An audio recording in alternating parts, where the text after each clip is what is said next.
Netanyahu ने Iran पर हमले का एक ऐसा प्लान बनाया है जिससे बाइडेन भी बेखबर हैं और इसीलिए बाइडेन और नेतन्याहू के बीच हो रही बातचीत पर दुनिया की नजर है। नमस्कार, मैं हूं मधुरेंद्र कुमार और आप देख रहे हैं मेरे साथ रणनीति। और आज रणनीति में हम दरअसल इजराइल के ईरान पर हमले का सीक्रेट प्लान डिस्कस करने वाले हैं। उन तमाम विकल्पों की बात करने वाले हैं जो इस वक्त इजराइल के पास हैं और ये नैरेटिव जो इस वक्त अमेरिका ईरान के खिलाफ इजराइल के साथ मिलकर गढ़ रहा है, उस नैरेटिव के क्या मायने हैं ये भी समझना बेहद जरूरी है। क्या वाकई नेतन्याहू ने जो प्लान बनाया है वो बाइडेन को नहीं पता? क्या वाकई जिस प्लान को एग्जीक्यूट करने के लिए इस वक्त इजराइल की सेना तैयार है उससे अमेरिकी सेना बेखबर है? ये बातें दरअसल आपको आसानी से हजम नहीं होंगी, क्योंकि अमेरिका जो प्रोजेक्ट करता है प्लान कुछ और होता है। अमेरिका ने तो प्रोजेक्ट पिछले 7 महीने पहले किया था कि गजा में जंग रुक जाएगी। बातचीत अब वहां तक पहुंच गई है जहां तक हमास और इजराइल डील करने वाले हैं। लेकिन साल भर गुजर गए,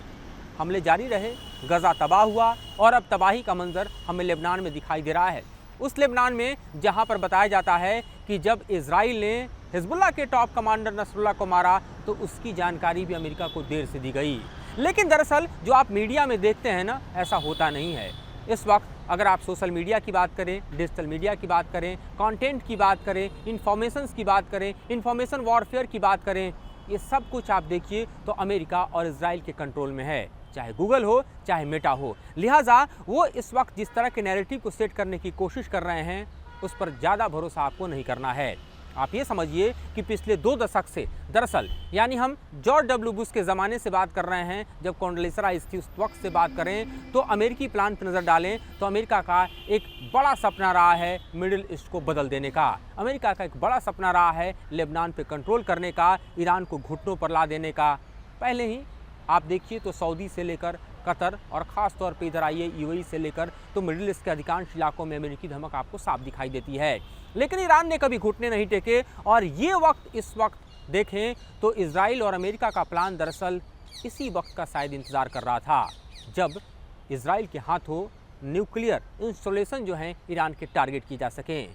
ईरान ने जिस तरह से 200 मिसाइल और ख़ास तौर पर आप देखिए तो अपने जद में इजराइल को लेने की कोशिश की, अब बदले की बारी पूरा करने के लिए पूरी तैयारी हम इजराइल की तरफ देख रहे हैं। हालांकि इसका क्या इम्पैक्ट होगा अमेरिकी चुनाव पर यह भी समझना बेहद लाजमी है, क्योंकि जिस तरह से ट्रंप का बयान है वो भी काफ़ी मायने है कि इजराइल को ईरान के न्यूक्लियर इंस्टॉलेशन दहला देने चाहिए। लेकिन डर बाइडेन को भी थोड़ा सता रहा है, क्योंकि ऐसा हुआ तो ऑयल प्राइसेस अब जाएंगे, यूएस इकोनॉमी पर इसका इम्पैक्ट होगा। ये दरअसल लड़ाई यूँ ना समझिए कि जैसे गजा में या फिर लेबनान में हो रही है उस तरह के लोअर इम्पैक्ट को ग्लोबल छोड़ेगा, बल्कि इसका लार्जर इम्पैक्ट देखा जाएगा। खास तौर पे ऑयल प्राइसेस हाइक करेंगे, यूएस इकोनॉमी पर असर होगा, मिडिल ईस्ट से लेकर समूची दुनिया में एक तरह से अर्थव्यवस्था जो है वो चरमरा जाएगी अगर ईरान जंग के मैदान में पुरजोर तरीके से उतर जाता है। लेकिन ज़रा कैलकुलेशन को समझने की कोशिश कीजिए कि ये कैलकुलेशन है क्या। कैलकुलेशन में यह आपको दिखाई देगा कि नेतन्याहू को भी अपनी सत्ता बचाने के लिए ईरान पर तो हमला करना ही होगा,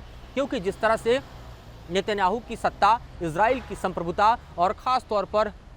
200 मिसाइलों के जरिए जिसमें क्रूज और बैलिस्टिक मिसाइल शामिल हैं, ईरान ने इजराइल को दहलाया, उसके बाद कोई चारा दरअसल इजराइल के पास भी नहीं बचता है और वो ईरान पर हमला करने के लिए आमादा दिखाई दे रहा है। अमेरिका भले ही ये प्रोजेक्ट करने की कोशिश कर रहा है कि वो मान मनोबल कर रहा है, वो पेसिफाई करने की कोशिश कर रहा है, लेकिन दरअसल ये अमेरिकी स्ट्रेटजी है जो कि चुनाव को देखते हुए प्रोजेक्ट कुछ और करना चाहती है और हकीकत में अंजाम कुछ और देना चाहती है। और इसीलिए हम देखें इस वक्त तो इजराइल के टारगेट पर है क्या। इजराइल के टारगेट पे है इस वक्त ख़ास तौर पे ईरान के न्यूक्लियर इंस्टॉलेशन, उसकी ऊर्जा रिसोर्सेज यानी जो ऑयल भंडार हैं, उसके अलावा जो पावर प्लांट्स हैं, उसके अलावा जो मिलिट्री इंस्टॉलेशन हैं, उसके अलावा जो गवर्नमेंट बिल्डिंग्स हैं और उसके अलावा जो टॉप कमांडर हैं। और सबसे बड़े निशाने पर कोई और नहीं बल्कि ईरान के सुप्रीम लीडर खमनेई हैं, जिन्होंने अपनी सुरक्षा में इस वक्त देखिए तो चीनी हथियारों का ज़ख़ीरा खड़ा कर लिया है या डिफेंस सिस्टम खड़ा कर लिया है जिससे वो खुद का अपना बचाव कर सकें।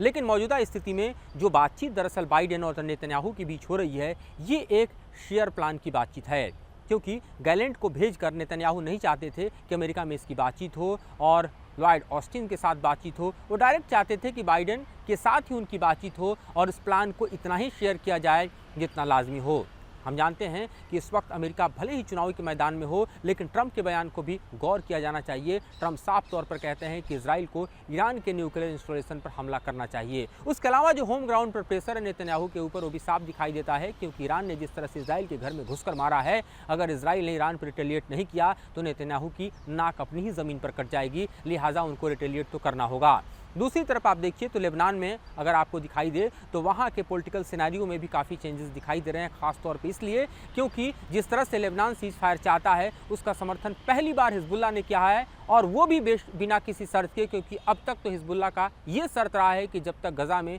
इजराइल के हमले जारी रहेंगे हिजबुल्लाह हमले करता रहेगा। लेकिन आप देखिए तो जो लेयर ऑफ कमांडर्स हैं वो दरअसल इजराइल ने हिजबुल्लाह के साफ कर दिए, और उसके बाद की स्थिति ये दिखाई दे रही है कि हिजबुल्लाह भी स्पेस चाहता है। ये और बात है कि इजराइल चाह कर भी अब भी लेबनान में अपने ग्राउंड ऑपरेशन को एग्जीक्यूट नहीं कर पा रहा है। अभी भी जो बॉर्डर एरिया में डायरेक्ट एक तरह से कॉम्बैट हम देख रहे हैं, उसमें इजराइल की सेना को भारी नुकसान उठाना पड़ रहा है, क्योंकि ये समूचा इलाका ऐसा है जहां पर आप देखें तो पिछले 2 दशक में लेबनान के इस ज़मीन पर हिजबुल्लाह ने इतने टनल नेटवर्क बनाए हैं जहां से वो दरअसल गुरिल्ला युद्ध लड़ने के अलावा इजराइल की सेना पर भारी पड़ता दिखाई दे रहा है, जिसमें हमने देखा कि तीसरा बड़ा अटैक पिछले 24 घंटे के भीतर हुआ, जिसमें इजराइल के 2 सैनिक मारे गए।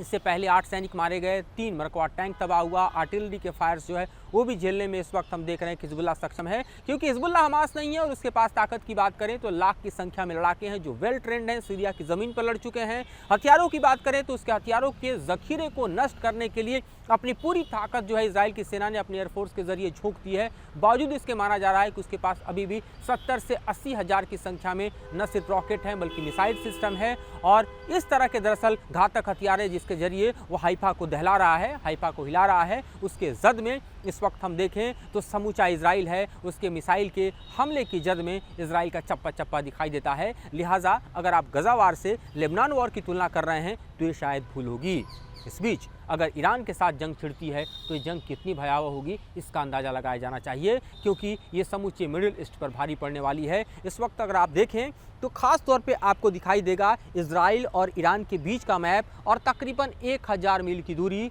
जिसको पाटने के लिए अगर इजराइल अपने फाइटर जेट्स का सहारा लेता है तो उसके सामने भी चैलेंजेस कम नहीं होंगे। उसके सामने चैलेंज होगा रिफ्यूलिंग का, क्योंकि डिस्टेंस ज़्यादा है। उसके सामने चैलेंज होगा अब रशियन एयर डिफेंस सिस्टम का, जो कि ईरान को रसिया डिलीवर कर चुका है, और S-400 उसके मिलिट्री इंस्टॉलेशन के अलावा जो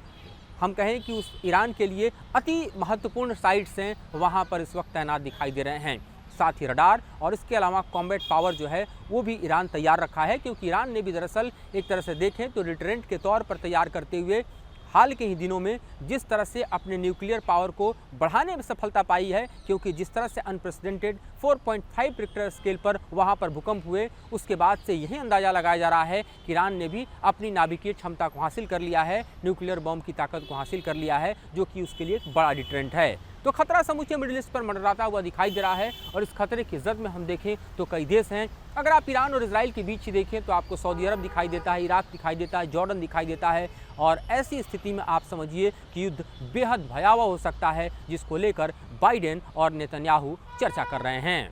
फिलहाल इस मुद्दे पर इतना ही, इससे जुड़े और डेवलपमेंट आपके समक्ष लेकर आते रहेंगे। फिलहाल मुझे और मेरे सहयोगी विकास को दीजिए इजाज़त।